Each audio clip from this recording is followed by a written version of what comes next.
बिस्मिल्लाहिर्रहमानिर्रहीम। अस्सलाम वालेकुम viewers and very warm welcome to the talking art. उम्मीद है कुछ चेंजेस आपको बैकग्राउंड में तो कुछ चेंज नहीं आपको नज़र आ रही होगी, लेकिन मैंने कहा चले बैकग्राउंड चेंज नहीं हो रहा तो अपने लोग चेंज कर लेते हैं थोड़ी सी। कुछ चेंज तो आए ना, बोर ना हो जाए आप देख के।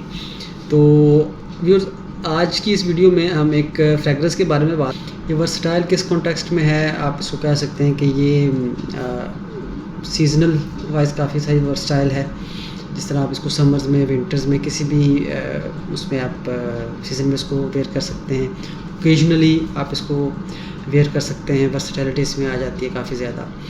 उसके अलावा नोट्स के अंदर काफ़ी ज़्यादा वर्सटैलिटी है इस फ्रेगरेंस के। और फ्लैंकर्स, इस फ्रेगरेंस के बेतहाशा फ्लैंकर्स बन चुके हैं, तो उस हवाले से हम इस खुशबू को वर्सटाइल फ्रेगरेंस कह सकते हैं हर हवाले से। तो इस फ्रेगरेंस का नाम जिसके बारे में आज हमने बात करनी है, ये इसका नाम है अज़ारो वांटेड, EDT। आप देख सकते हैं अज़ारो वांटेड 2016 में ये फ्रेगरेंस जो थी वो रिलीज़ हुई थी। इसकी बॉटल अगर मैं आपको दिखाऊं, ये इसकी बॉटल है। लाइक जिस तरह पिस्टल में जो एक रिवॉल्विंग सिलेंडर होता है ना, उसके अंदर जिस तरह बुलेट्स होती हैं, तो उस तरह की बुलेट्स की तरह की ये बॉटल बनाई गई है। जिस तरह चैम्बर होता है उस तरह की ये बॉटल है इसकी। और इसकी खुशबू के बारे में हम बात करेंगे। उससे पहले थोड़ा सा इसके बारे में मज़ीद मैं आपको बता दूं। इस फ्रेगरेंस के एक और जो इसको आप कह लें कि एजाज़ हासिल है मोस्ट वांटेड, ये इस फ्रेगरेंस को, अज़ारो वांटेड को, वो ये कि इस खुशबू 2016 में ये रिलीज़ हुई। उसके बाद बेतहाशा फ्लैंकर्स बने इसके। अब उस फ्लैंकर्स की अगर में Azzaro the most wanted perfume था, Azzaro most wanted by night. Wanted by night मेरे पास है, उसके बारे में भी हम बात करें। बहुत ही प्यारी खुशबू है वो भी। और द मोस्ट वांटेड इंटेंस, मतलब बेतहाशा आप नाम लेते जाएँ, इसके साथ फीमेल वर्जन भी बनाए गए। और आप इसको माँ कह सकते हैं उन सारी जो उसके बाद जितनी भी एक लाइन पूरी की पूरी रिलीज़ की है अज़ारो ने, तो ये माँ है। इसके बाद सारी चीज़ें चली हैं आगे। और अज़ारो एक ब्रांड, बहुत मशहूर फैशन डिज़ाइनर ब्रांड है। अज़ारो क्रोम भी एक इनकी एक सीरीज़ है, अज़ारो क्रोम एक्सट्रीम। ये काफ़ी फ्रेश फ्रेगरेंसेस हैं। फालतू इनके भी इनकी खुशबुएँ भी, ये भी फ्रेश हैं, लेकिन अज़ारो क्रोम जो है वो काफ़ी फ्रेश फ्रेगरेंस है, aquatic type of fragrance, best for summers and etcetera. तो ये कुछ इस हाउस के बारे में थोड़ा सा तारो। तो इस खुशबू की अगर हम बात करें तो ये थोड़ी सी खुशबू, आप इसको एक एरोमेटिक स्पाइसी सी फ्रेगरेंस कहा जा सकता है व्यूअर्स। और काफ़ी greenish, creamy, sweet at the end, इस तरह की ये खुशबू है। मैं इसको अप्लाई करता हूँ ताकि मुझे थोड़ा सा याद आ जाए इसके notes. Okay, opening is a bit pungent, लेकिन हवा में ये जो खुशबू है वो काफ़ी फ्रेश महसूस होती है। लेकिन जब स्किन के ऊपर अप्लाई करके इसको स्निफ करते हैं तब ये खुशबू थोड़ी सी तीखी महसूस होना शुरू होती है। ओपनिंग में आपको स्पाइसी नोट्स फील होते हैं और lot of lemony सिट्रसी notes and spicy notes with ginger notes, अदरक की नोट्स भी इसमें फ़ील किए जा सकते हैं। ये इसकी ओपनिंग है, काफ़ी तीखी सी शार्प ओपनिंग इसकी फील होती है। ये स्पेल जो है ये 5 से 10 मिनट का स्पेल होता है। 5 से 10 मिनट गुजरने के बाद व्यूअर्स, ये खुशबू जो है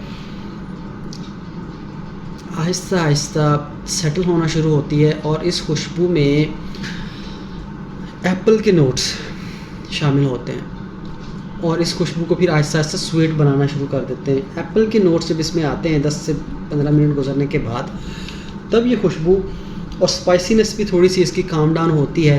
उस वक्त ये खुशबू 15 मिनट गुजरने के बाद, ख़ास तौर पर फैब्रिक के ऊपर जब मैंने इसको अप्लाई किया था, तब ये खुशबू मुझे याद दिलाती है एफ पोर होम बाय सल्वातोरी फेरिगैमो का एक बहुत ही प्यारी खुशबू है। उसकी याद मुझे दिलाती है ये खुशबू 10 से 15 मिनट गुजरने के बाद, जब इसके अंदर ये स्वीटनेस आती है और स्पाइसीनेस आती है। और ये जो नोट है इसमें एक एप्पल का, उसकी वजह से ये इसका मिडल में आपको इसके साथ साथ आप लॉट ऑफ ग्रीन नोट्स इसमें आप फील कर सकते हैं। बहुत सारे ग्रीन नोट्स इसमें महसूस होते हैं मिडल में, और जैसे जैसे ये खुशबू ड्राई डाउन की तरफ जाती है, and that is the best part, dry down amazing, it is sort of addictive kind of fragrance when it's in the dry down, क्योंकि ख़ासतौर पर फैब्रिक के ऊपर भी और स्किन के ऊपर भी बार बार आपको स्निफ करने को दिल करता है। और उसकी रीज़न उसमें टोंका बीन की स्वीटनेस है, creaminess, richness of tonka been, और उसके साथ साथ खस की खुशबू, वेजिटेबल की खुशबू जो है, इनका जो अकॉर्ड है, और ग्रीन नोट्स जो है वो उसमें हल्के से वो भी रहते हैं। तो ये जो खुशबू होती है ना लास्ट में, जो ड्राई डाउन का जो खुशबू है, और जब ये खुशबू ख़ास तौर पर स्किन सैंड बन चुकी होती है, तकरीबन 8 घंटे गुजरने के बाद की जो खुशबू है वो बहुत ही धीमी मध्यम सी खुशबू हो जाती है। आल दो 1 घंटा गुजरने के बाद ये इस फेज़ में आ जाती है, लेकिन जो कुछ टाइम गुजरने के बाद जो इसकी खुशबू बनती है, दैट्स अमेजिंग, बहुत एक्सेप्शनली वेल ब्लेंडेड फ्रेगरेंस आप इसको कह सकते हैं। तो ये इसका थोड़ा सा था, आप कह सकते हैं कि ये खुशबू को मैंने थोड़ा सा डिफ़ाइन कर दिया आपको। बाकी अब बात करें इसकी परफॉर्मेंस की हवाले से, तो ये बीस्टली परफॉर्म करता है ये खुशबू। स्पेसिफिकली अगर हम बात करें कंट्रोल्ड इन्वायरमेंट की, तो वहाँ ये खुशबू स्किन के ऊपर कम से कम 5 घंटे तो आराम से इजीली लास्ट करती है। कपड़ों के ऊपर ये मोर देन 10 to 12 आवर्स ये खुशबू जो है वो क्लॉथ के ऊपर या फैब्रिक के ऊपर लास्ट करती है। तो इस हद तक आप इसकी देख सकते हैं कि जो परफॉर्मेंस है इसकी lasting. Projection, very strong projection, इसके मुझे अंदाज़ा तब हुआ, और सियाज भी इसकी बहुत ज़बरदस्त है। मैंने जब इसको वेयर किया वंस, और मैं अपने दोस्त के पास गया दूसरे रूम में, उनको मैंने कहा स्निफ करो कैसी खुशबू है, तो उसने स्निफ किया एंड सेट अच्छी है।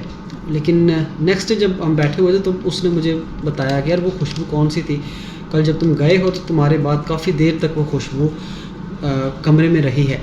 तो सियाज इसकी आप इससे अंदाज़ा लगा लें कि उस वक्त मैंने इस खुशबू को लगाया हुआ, आई थिंक कोई 30 मिनट से ज़्यादा का टाइम हो चुका हुआ था। तो ये इसकी सियाज पहले 2-3 घंटे तो बहुत ही ज़बरदस्त है, रूम फिलर है ये खुशबू, और उसके आस्ता आस्ता फिर ये, लेकिन इसकी प्रोजेक्शन रहती है, ये काफ़ी देर तक रहती है। अब इसको आवर्स के बाद 1-2 घंटे नहीं, उससे काफ़ी ज़्यादा देर तक इसकी प्रोजेक्शन और सियाज रहती है।